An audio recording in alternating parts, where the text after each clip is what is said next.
அஸ்ஸலாமு அலைக்கும். அளவற்ற அருளாளன் நிகரற்ற அன்புடையவனுமாகிய அல்லாஹுவின் திருப்பெயரால் நிறைவுடைய வாழ்வழித்து இந்நெடுநிலத்தை காப்பதற்கு மறையளித்த இறைவனுக்கே மாபெரும் புகழ் அனைத்தும். நபியே, உம்முடைய மிக நெருங்கிய உறவினர்களை எச்சரிக்கை செய்யும். மேலும் நம்பிக்கையாளர்களில் யார் உம்மை பின்பற்றுகிறார்களோ அவர்களிடம் பணிவாய் நடந்து கொள்ளும். அவர்கள் உமக்கு கீழ்ப்படியாது மாறு செய்தால் நீங்கள் செய்யும் செயல்களுக்கு நான் பொறுப்பாளி அல்லன் என்று அவர்களிடம் கூறிவிடும்.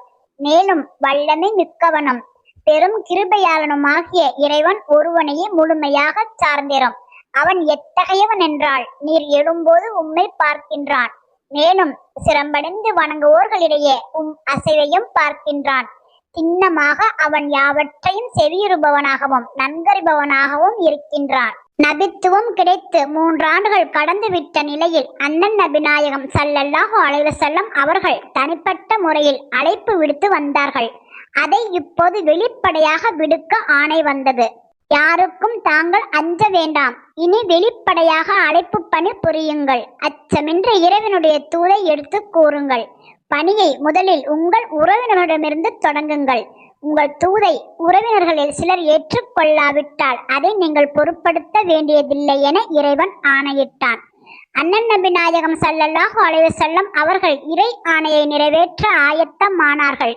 வெளியில் செல்வதை தவிர்த்து வீட்டிலேயே இருந்து என்ன செய்வது, எவ்வாறு உறவினர்களை அழைப்பது, எப்படி அவர்களுக்கு மார்க்கத்தை விளக்குவது என்று அன்னலார் சிந்தித்துக் கொண்டிருந்தார்கள். அன்னலார் வீட்டுக்குள்ளேயே இருக்கும் செய்தி அறிந்த உறவினர்கள் என்ன சுகவீனமோ ஏதும் சிக்கலோ என பயந்து கவலையுற்றனர். முகம்மதே, என்ன செய்தியை வீட்டை விட்டு ஏன் நீங்கள் வெளியில் வருவதில்லை என அன்னலாரின் மாமிமார்கள் கேட்டார்கள். என் மீது பெரிய சுமை சுமத்தப்பட்டுள்ளது. அச்சுமையின் பாரம் என்னை அழுத்திக் கொண்டிருக்கிறது என அண்ணல் எம்பெருமானார் ஸல்லல்லாஹு அலைஹி வஸல்லம் அவர்கள் கூறினார்கள். என்ன சுமை அது என மாமிமார்கள் கேட்டார்கள். அன்னலார் தம் மனச்சுமையை பற்றி கூறினார்கள். மாமிமார்களே, நம் உறவினர்கள் ஒரு புறம் இறைவனை ஒப்புக்கொள்கிறார்கள், மறுபுறம் சிலைகளையும் வணங்குகிறார்கள். இவ்வாறு செய்யும் அவர்கள் இறைவனை திருப்திப்படுத்துவார்களா? இல்லை, ஒருபோதும் இல்லை. உறுதியாக அவர்கள் செய்வது அழிவுக்கான அடையாளமே. அவர்களை எச்சரிக்கும்படியும் அவர்களின் செயல்களை விட்டுவிடச் செய்யுமாறும் இறைவன் என்னை பணித்துள்ளான். அதை நிறைவேற்றுவது எப்படி என்பது பற்றியே யோசித்துக் கொண்டிருக்கிறேன். விருந்து வைத்து அழைப்பை விடுக்கலாமா? விருந்துக்கு நம் உறவினர்கள் அனைவரையும் அழைக்கலாமா? விருந்தில் இறைவனுக்கு மாறு செய்வது பற்றி எச்சரிக்கலாமா என எண்ணிக்கொண்டு இருக்கிறேன் என்று அண்ணல் நபிநாயகம் ஸல்லல்லாஹு அலைஹி வஸல்லம் அவர்கள் மொழிந்தார்கள். விருந்து வைப்பதில் தவறில்லை. ஆனால் விருந்துக்கு உங்களுடைய பெரிய தந்தை அபுலஹபை மட்டும் அழைக்க வேண்டாம். அவர் இறக்கும் வரை உங்கள் பேச்சை கேட்க மாட்டார் என்றனர் மாமிமார்கள். அதன் பிறகு அண்ணன் நபி நாயகம் ஸல்லல்லாஹு அலைஹி வஸல்லம் அவர்கள் விரைந்து ஒரு விருந்துக்கு ஏற்பாடு செய்து உறவினர்கள் அனைவரையும் அழைத்தார்கள். மாமிமார்கள் சொல்லியும் கேட்காமல் அன்னலார் அபுலஹபையும் அழைத்தார்கள். அபுலஹப் அன்னலாரை பகையாளியாகவே நினைத்தான். பொறாமைக்காரன், எப்பொழுதுமே அன்னலாரை எதிர்க்க தயாராக இருந்தவன். அவனை பற்றி அறிந்தும் அன்னலார் விருந்துக்கு அழைத்தார்கள். அழைத்த உறவினர்கள் எல்லாரும் விருந்துக்கு வந்து உணவு உண்டனர். அன்னலாரின் பெரிய தந்தையார், அவர்களின் புதல்வர்கள் மற்றும் உறவினர்கள் எல்லாரும் வந்திருந்தனர். எல்லாரும் விருந்துண்ட பிறகு பேச்சை தொடங்கி அழைப்பை விடுக்கலாம், மார்க்கத்தை விளக்கலாம் என அன்னலார் காத்திருந்தார்கள். ஆனால் அபுலஹபின் சிந்தனையோ வேறாக இருந்தது. முகம்மதை சுற்றி வளைக்க இது ஒரு நல்ல வாய்ப்பு. நம் மூதாதையரின் மார்க்கத்தை பொய்யாக்கி ஒரு புது மார்க்கத்தை உருவாக்கி இருக்கும் முகம்மதை பயங்காட்டி வைக்கலாம். எல்லா உறவினர்களும் கூடியிருக்கும் இங்கே இப்போது செய்வதுதான் சரியாக இருக்கும் என எண்ணிய அபுலஹப் எழுந்து நின்று பேசத் தொடங்கினான். முகம்மதே, இதோ பார், இங்கே உன் பெரிய தந்தையரும் அவர்களின் பிள்ளைகளும் கூடியுள்ளனர். அவர்களுக்கு பிடித்தமானவற்றை மட்டும் பேசு. சில நாட்களாக உனக்கு ஏற்பட்ட தலைக்கணத்தால் நம் மூதாதையரின் மார்க்கம் தவறென பிதற்றிக் கொண்டு திரிகிறாய். மேலும் நீ ஏதோ ஒரு புது மார்க்கத்தை உருவாக்கி இருக்கிறாய். நல்ல விதமாக சொல்கிறேன், இதையெல்லாம் விட்டுவிடு. உன் பேச்சுகள் எதுவும் சரியாக தெரியவில்லை.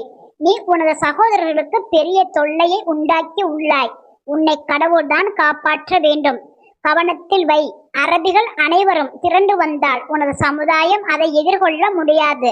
நீ உன்னுடைய செயல்களை நிறுத்தாவிட்டால் உன்னை பிடித்து சிறையில் அடைத்துவிடும் உரிமை உன் உறவினர்களுக்கு உண்டு. இல்லையேல் மொத்த அரபு நாட்டினரும் குறைசிகளோடு சேர்ந்து உன்னை தாக்குவார்கள். அப்போது நீ அதை தாங்க மாட்டாய் என அபுலஹப் நச்சு கருத்துக்களை கொட்டினான். உறவினர்களுக்கு அல்லாஹ்வின் தூதை கூறி அவர்களை இறைவனுக்கு மாறு செய்வதிலிருந்து தடுக்கலாம், அவர்கள் புரியும் தீமைகளை கூறலாம் என எண்ணிய அண்ணன் நபி நாயகம் ஸல்லல்லாஹு அலைஹி வஸல்லம் அவர்களுக்கு அபுலஹப் வாய்ப்பு கொடுக்கவில்லை.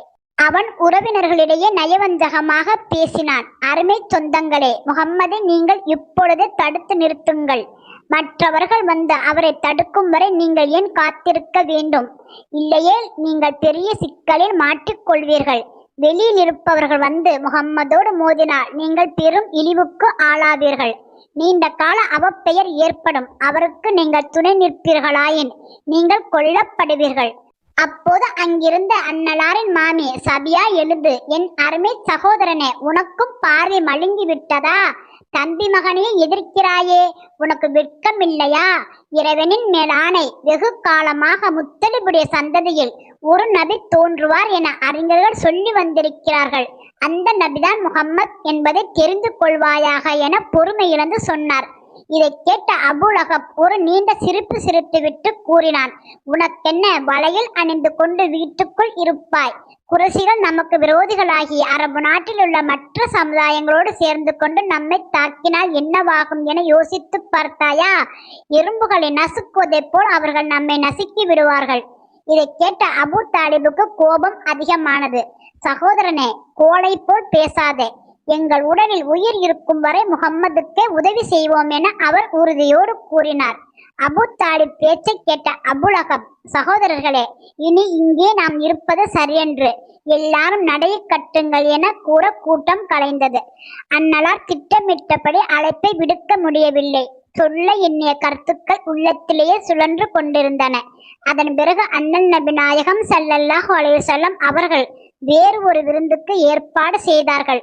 அழைத்த உறவினர்கள் எல்லாரும் வந்திருந்தார்கள். விருந்துண்ட பிறகு அவர்களிடையே அன்னலார் பேசினார்கள். எந்த மனிதனும் தன்னுடைய இரத்த பந்தத்திடம் பொய் சொல்ல மாட்டான். இறைவன் மேல் ஆணை, நான் மற்றவர்களிடையே பொய் சொல்வதாயிருந்தாலும் உங்களிடம் நான் சொல்ல மாட்டேன். மற்றவர்களை ஏமாற்றினாலும் உங்களை நான் ஏமாற்ற மாட்டேன். இதை இறைவன் நன்கறிவான். அவன் என்னை உங்களிடையே தூதராக அனுப்பியுள்ளான். அனைத்து சமுதாயங்களுக்கும் என்னை ரசூலாக்கியுள்ளான். அரேபியாவில் நான் கொண்டு வந்திருக்கும் தூதை போல் சிறந்த தூதை எவரும் கொண்டு வந்ததில்லை. நான் உங்களிடம் ஈருலக நன்மைகளையும் எடுத்துச் சொல்ல அனுப்பப்பட்டுள்ளேன். உங்களை இறைவழியில் செல்ல அழைப்பதை என் பணி. இப்பெரும் பணியில் என்னுடன் ஒத்துழைக்கவும் தொடர்ந்து இப்பணியை மேலோங்க செய்யவும் வருவோர் யார் என கேட்டார்கள். உரையை நிறுத்திய அன்னலார் உட்கார்ந்திருந்தவர்களின் முகங்களை பார்த்தார்கள். அனைவரும் அமைதியோடு அமர்ந்திருந்தார்கள். யாருடைய மனத்தில் நம்பிக்கை ஏற்பட்டுள்ளது? யாருடைய மனத்தில் இஸ்லாத்துக்காக திறந்திருக்கிறது? யார் உதவி செய்ய ஆயத்தமாகிறார்? செவி மடுத்தவர்கள் எத்தனை பேர்? யார் சத்தியத்துக்கு உதவி செய்ய முடிவு செய்துள்ளார் என அன்னலார் எண்ணிய போது எவரிடமிருந்தும் எந்த எதிரொலியும் வரவில்லை. எல்லாரும் ஊமை போல் இருந்தனர். அன்னலாரின் உரையை சிலர் பைத்தியக்காரரின் பிதற்றல் என எண்ணினர். சிலர் வியப்புடன் அன்னலாரின் முகத்தை பார்த்தனர். இன்னும் சிலர் வெறுப்புடன் முகத்தை திருப்பினர். சிலர் அங்கிருந்து சென்றுவிட முடிவு செய்தனர். அப்பொழுது ஒரு சிறுவர் எழுந்தார். அச்சிறுவருக்கு வயது 12-13 இருக்கும். மெலிந்த உடல், குள்ளமான உருவம், பளிச்சென்ற கண்கள், வீரம் செறிந்த பார்வை, துணிவான தோற்றம், இவை அத்தனையும் வாய்க்கப் பெற்ற அச்சிறுவர் கூறினார், அல்லாஹுவின் தூதரே, உங்களுக்கு நான் துணையாக இருப்பேன். எத்தருணத்திலும் உங்களுக்கு உதவி செய்வேன். இது எத்தகைய வினோதமான காட்சி! எளிமையான தோள்கள், எங்கே இருக்கிறது வலிமை? சிறுவனின் பேச்சை கேட்டு அனைவரும் திகைத்தனர். அமைதியை கிழித்து பலத்த சிறு பொலி எழுந்தது. உறவினர்கள் அபு தாலிபிடம் வேடிக்கையாக கேட்டனர், அபு தாலிப் அவர்களே, நீர் உம்முடைய சகோதரரை பின்பற்ற போகிறீரா அல்லது உம்முடைய மக்களை பின்பற்ற போகிறீரா? அனைவரும் கிண்டலும் கேலியுமாக பேசி கலைந்து சென்று விட்டனர். இரண்டாவது கூட்டம் முயற்சியும் பலனின்றி முடிந்தது. எனினும் அன்னலார் நம்பிக்கை இழக்கவில்லை. தொடர்ந்து தொய்வின்றி தம் பணிகளை செய்து கொண்டிருந்தார்கள். ஒரு நாள் நபிகள் நாயகம் ஸல்லல்லாஹு அலைஹி வஸல்லம் அவர்கள் சபா மலைக்குன்றின் மேல் நின்று, அபாயம் அபாயம், குறைசி குல சகோதரர்களே, அனைவரும் இங்கே வாருங்கள் என அழைப்பு விடுத்தார்கள். யார் அழைப்பது? யாருடைய குரல் இது? முகம்மதின் குரல் போல் தெரிகிறதே. முகம்மது சபா மலை குன்றின் மேலேறி ஏன் குரல் கொடுக்கிறார் என ஒரே சமயத்தில் பலரும் ஒருவருக்கொருவர் கேட்டுக்கொண்டனர். சிறிது நேரத்தில் அனைவரும் அங்கே கூடிவிட்டனர். என்ன நடந்தது, என்ன நடந்தது என கேட்ட குறைசிகள் கேள்விக்குறிகளாக நின்றனர். இம்மலை கப்பால் இருந்து எதிரிப்படை உங்களை தாக்க வருகின்றது என்று நான் கூறினால் நீங்கள் நம்புவீர்களா என நபிகள் நாயகம் ஸல்லல்லாஹு அலைஹி வஸல்லம் அவர்கள் கேட்டார்கள். கட்டாயம் நம்புவோம், அதை மறுப்பதற்கு காரணமில்லை. நாங்கள் இதுவரை உங்கள் நாவிலிருந்து பொய் வந்ததாக கேள்விப்பட்டதில்லையே என எல்லோரும் ஒரே குரலில் கூறினர். என் அன்பு தோழர்களே, மதிப்புமிக்க பெரியோர்களே, உங்கள் முன்னால் இருக்கும் ஒரு வேதனையை பற்றி நான் உங்களுக்கு எச்சரிக்கிறேன். மலையின் மற்றொரு பக்கத்தை நான் பார்ப்பது போல் அதையும் நான் பார்க்கிறேன். குறைசி சகோதரர்களே, அல்லாஹ்வின் கோபத்துக்கு அஞ்சுங்கள். உங்களை நெருப்பிலிருந்து காப்பாற்றிக் கொள்ளுங்கள். இறைவன் கோபித்துக் கொண்டால் நரக நெருப்பில் தள்ள நாடினால் உங்களை யாராலும் காப்பாற்ற முடியாது. நரக நெருப்பிலிருந்து தப்பிக்க ஒரே வழிதான் உள்ளது, அது அல்லாஹ் ஒரே ஒருவன் என்று ஏற்றுக்கொள்வதுதான். நான் இறைவனால் அனுப்பப்பட்ட தூதர் என்பதை நம்புங்கள் என நபிகள் நாயகம் ஸல்லல்லாஹு அலைஹி வஸல்லம் அவர்கள் கூறினார்கள். இதை கேட்ட அபூலஹபுடைய முகத்தில் கோபக்கனல் வீசியது. அவன் நெஞ்சை நிமிர்த்தி, நீ நாசமாய் போக இதற்காகத்தான் அழைத்தாயா என உரத்த குரல் எழுப்பினான். பரிதாபத்துடன் தம் பெரிய தந்தையை பார்த்த நபிகள் நாயகம் ஸல்லல்லாஹு அலைஹி வஸல்லம் அவர்கள், சிறிது நேரம் இவர் அமைதியாக இருக்கக்கூடாதா? நான் மக்களுக்கு அறிவுரை கூறுவேன் அல்லவா? இறைவனின் தூதை எடுத்துரைத்து சத்தியத்தின் பக்கம் அழைப்பதை தடுக்கின்றாரே என எண்ணினார்கள். அபூலஹபோ இரக்கமின்றி செயல்பட்டான், கடுமையாக நடந்து கொண்டான். இறுதியில் நபிகள் நாயகம் ஸல்லல்லாஹு அலைஹி வஸல்லம் அவர்களை திட்டிக் கொண்டே எழுந்து சென்றான். அவனைத் தொடர்ந்து கூட்டத்தில் இருந்தவர்கள் எல்லாரும் கலைந்து சென்றனர். அவர்கள் கலைந்து செல்லும் போது அந்நலாரின் அழைப்பை பற்றி பேசிக்கொண்டே சென்றார்கள். அப்துல் முத்தலிப் வீட்டு பிள்ளை விண்ணுலக பேச்சுகள் எல்லாம் பேசுகிறாரே என்றனர் சிலர். நம்மால் பார்க்க முடியாத யாரோ ஒருவனை வணங்கும்படியாக கூறுகிறாரே என்று சிலர் கூறினர். யாரோ ஒருவர் வந்து இவரோடு பேசுகிறாராமே, அவரை இவர் நம்மோடு பேசச் செய்தால் என்ன என வினவினர் சிலர். அழைப்பு பணி விமர்சனத்துக்குள்ளானாலும் பணி தொடங்கப்பட்ட சில காலத்துக்குள் முஸ்லிம்களின் ஒரு குழு உருவானது. அவர்களை அழைத்து கொண்டு அண்ணன் நபி நாயகம் ஸல்லல்லாஹு அலைஹி வஸல்லம் அவர்கள் தம் வீட்டுக்கோ அல்லது தோழர் அர்க்கமின் வீட்டுக்கோ செல்வார்கள். அங்கு அவர்களுக்கு திருக்குர்ஆனை ஓதி காட்டுவார்கள். படித்தவர்கள் வசனங்களை எழுதி கொள்வார்கள். படிக்க தெரியாதவர்கள் மனனம் செய்து கொள்வார்கள். அங்கிருந்து செல்லும் முஸ்லிம்கள் தம் மனைவி மக்களுக்கு தாம் கற்றவற்றை பாடமாக சொல்வார்கள். புதிய முஸ்லிம்களுக்கும் போதிப்பார்கள். சிறுக சிறுக இஸ்லாம் பரவிக்கொண்டே சென்றது. முஸ்லிம்கள் பெருகி கொண்டிருந்தாலும் இணை வைப்போர் கேலியும் கிண்டலும் செய்து சத்தியத்தை தட்டி கழித்து வந்தனர். இது ஏதோ இறைவனுடைய சக்தி, அதை எதிர்க்க இயலாது என எண்ணியோ சிலர். இவர்கள் பைத்தியக்காரர்கள், இவர்களோடு ஏன் மோத வேண்டும் என கருதி ஒதுங்கியோர் சிலர். முகம்மதுக்கு பிறகு பைத்தியம் கொண்டு அலைபவர்கள் பழம் மார்க்கத்தை விட்டு விட்டாலும் புதிய மார்க்கத்தில் நிலைத்து நிற்க மாட்டார்கள். இதெல்லாம் சிறிது காலமே நடக்கும். அதன் பிறகு அவர்கள் எல்லாரும் தூசியாகி பறந்து விடுவார்கள். மீண்டும் அவர்கள் தம் பழம் மார்க்கத்துக்கு வர உதவி கோருவார் என இறை நிராகரிப்பாளர்கள் நினைத்து கொண்டார்கள். இந்நிலையில் ஒரு நாள் இணை வைப்பாளர்களில் சிலர் கௌபாவில் உள்ள சிலைகளை வணங்கிக் கொண்டிருந்தனர். அப்போது அங்கு வந்த அன்னலாரால் அவர்கள் செய்த கேவலமான செயலை பார்த்து கொண்டிருக்க முடியவில்லை. அவர்கள் மீது பரிதாபப்பட்ட அண்ணன் நபி நாயகம் ஸல்லல்லாஹு அலைஹி வஸல்லம் அவர்கள் அக்கேவலமான செயலை தடுத்து நிறுத்த எண்ணினார்கள். குறைசியர்களே, நீங்கள் உங்கள் பாட்டனார் இப்ராஹிம் அலைஹிஸ்ஸலாம் அவர்களின் மார்க்கத்தை விட்டு வெகு தூரம் விலகி நிற்கிறீர்களே.